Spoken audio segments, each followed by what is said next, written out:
שלום וברוכים הבאים לפרק נוסף של היסטוריה היום עם שלומי הראל וחן בסט, הפודקאסט שמאיר את הפינות הפחות מוכרות של העבר האנושי. בפרק הזה נעסוק באיטליה הפשיסטית, אותה תקופה בין 1922 ל-1943, אז שלט בניטו מוסוליני ביד ברזל והפך את איטליה ממדינה דמוקרטית למעצמה טוטליטרית. השאלה המרכזית שנשאל היום היא, כיצד השפיע המשטר הפשיסטי על חיי היום-יום של אזרחי איטליה? כדי לענות על כך, נמצא איתנו דוקטור בסט, חן בסט, מומחה להיסטוריה אירופית מודרנית מהאוניברסיטה העברית. שלום חן. שלום, תודה שהזמנתם אותי. נושא חשוב מאוד וטעון גם כיום. אז השאלה הראשונה היא, כיצד השפיע המשטר הפשיסטי על חיי המשפחה באיטליה? המשטר הפשיסטי ראה במשפחה לא רק מסגרת פרטית, אלא מוסד לאומי.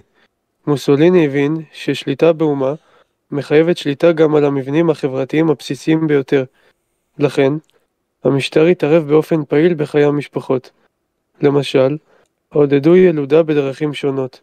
משפחות עם 8 ילדים או יותר קיבלו מענקים כספיים, כבוד ציבורי ואפילו אותות הצטיינות. המטרה הייתה לבנות אימפריה איטלקית חזקה, וזו לדעת המשטר תתאפשר רק אם יהיו מספיק חיילים ואזרחים נאמנים. גם מוסדות דתיים שיתפו פעולה. הכנסייה הקתולית שיבחה את ערכי המשפחה המסורתית, ושיתוף הפעולה הזה סייע למשטר לבסס את מעמדו בציבור. מה שהתחיל כהתערבות כלכלית, הפך במהרה גם לאידיאולוגיה פולשנית שדרשה מהמשפחות לציית לא רק לחוק, אלא גם לאידיאלים של הפשיסט החדש. מה היה תפקיד החינוך הפשיסטי בחיי היום-יום של הנוער? החינוך הפשיסטי היה אמצעי מרכזי בעיצוב החברה. כבר מגיל צעיר, הילדים נחשפו לתכנים שנכתבו ואושרו על ידי משרד החינוך הפשיסטי. המטרה הייתה לחנך את הדור הבא להיות נאמן ללא עוררין למנהיג ולמדינה. תוכנית הלימודים עברה רפורמה יסודית, דגש הושם על היסטוריה איטלקית במובן הלאומני שלה, על ספרות איטלקית שמאדירה את המדינה, ועל שיעורים שמעלים על נס את מעלות המשטר והמנהיג. אפילו חשבון ולשון הוקשו בהקשרים פשיסטיים. בנוסף, כל מורה היה חייב להישבע אמונים למשטר. סירוב לכך הביא לפיטורין מיידיים. ההוראה הפכה לכלי אידיאולוגי. המורים כבר לא היו רק אנשי מקצוע, אלא שליחים של המדינה. ילדים למדו שמוסוליני תמיד צודק, ונשבעו לו אמונים מדי שבוע בטקסים מיוחדים. איך ארגוני הנוער השפיעו על חיי הנוער באיטליה? ארגוני הנוער מילאו תפקיד משלים וחשוב מאוד. מדובר באחד הכלים היעילים ביותר שהיו למשטר לעיצוב התודעה. ילדים מגיל 6 צורפו לארגונים כמו הבלילה, ולאחר מכן לארגונים אחרים. אלה היו גרסאות איטלקיות של תנועות נוער עם מאפיינים צבאיים. החניכים לבשו מדים אחידים, השתתפו במסדרים, למדו להשתמש בנשק, קיבלו הכשרה גופנית, וגם חונכו בנושאים כמו נאמנות, הקרבה וההיסטוריה של איטליה הפשיסטית. בעצם, הילד הפשיסטי כמעט ולא היה בבית. אחרי הלימודים, ישר לפעילות בתנועה. המדינה כרסמה לא רק בתכנים, אלא גם בזמן הפנוי של הילדים, והפכה אותם לחלק ממנגנון משומן של שליטה חברתית. כך גם המשפחה וגם הילד הפכו להיות כפופים למערכת רחבה יותר, ששואפת לצייתנות, אחידות ולביטול הזהות האישית לטובת הקולקטיב האיטלקי החדש. מה היה תפקיד האישה בחברה הפשיסטית?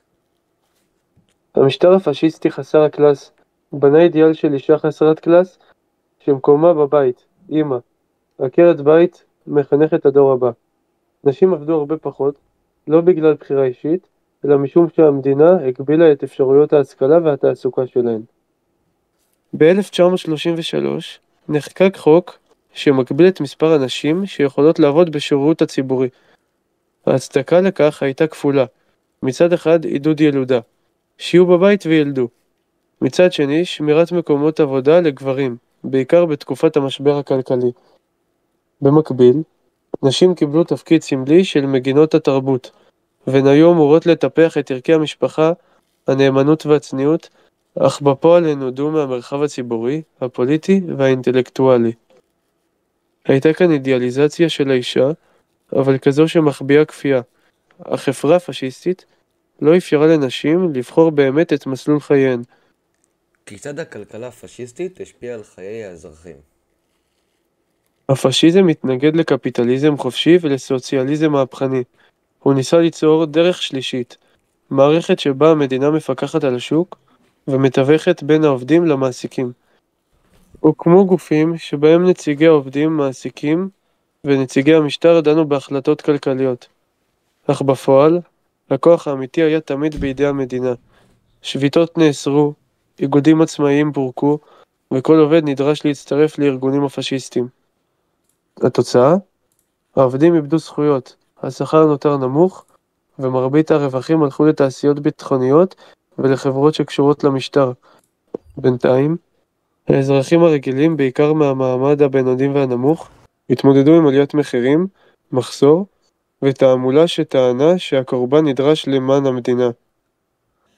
איך איטליה הפשיסטית הגיעה לסיומה? איטליה הפשיסטית הגיעה לסיומה במהלך מלחמת העולם השנייה, בעקבות שורת כישלונות צבאיים וקריסת התמיכה הפנימית במשטר.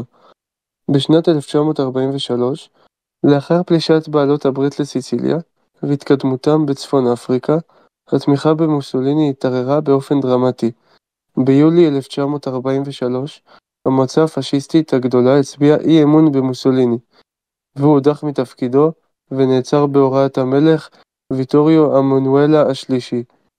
לאחר ההדחה, איטליה חתמה על שביתת נשק עם בעלות הברית בספטמבר 1943, אך גרמניה הנאצית הגיבה במהירות, השתלטה על צפון איטליה והקימה שם את הרפובליקה הסוציאלית האיטלקית, ממשלת בובות ברשות מוסוליני.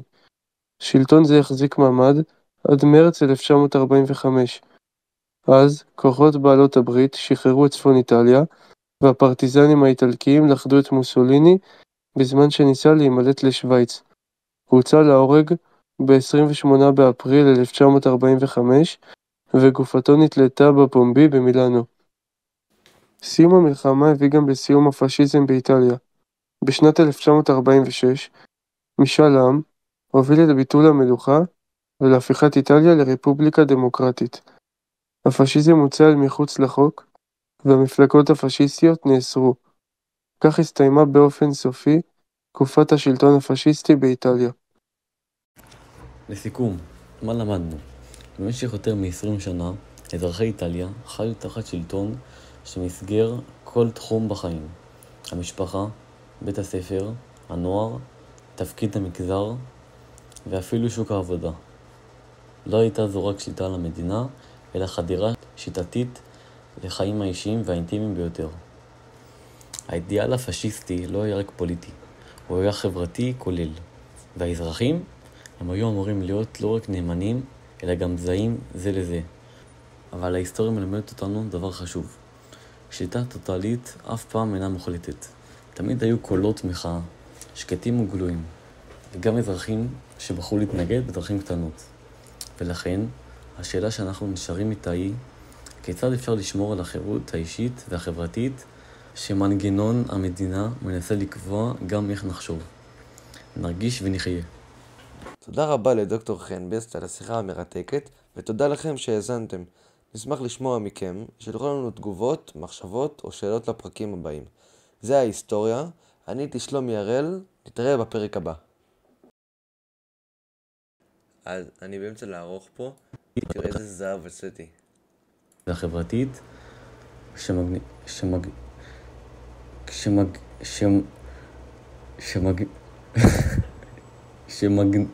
שמנגנון המדינה מנסה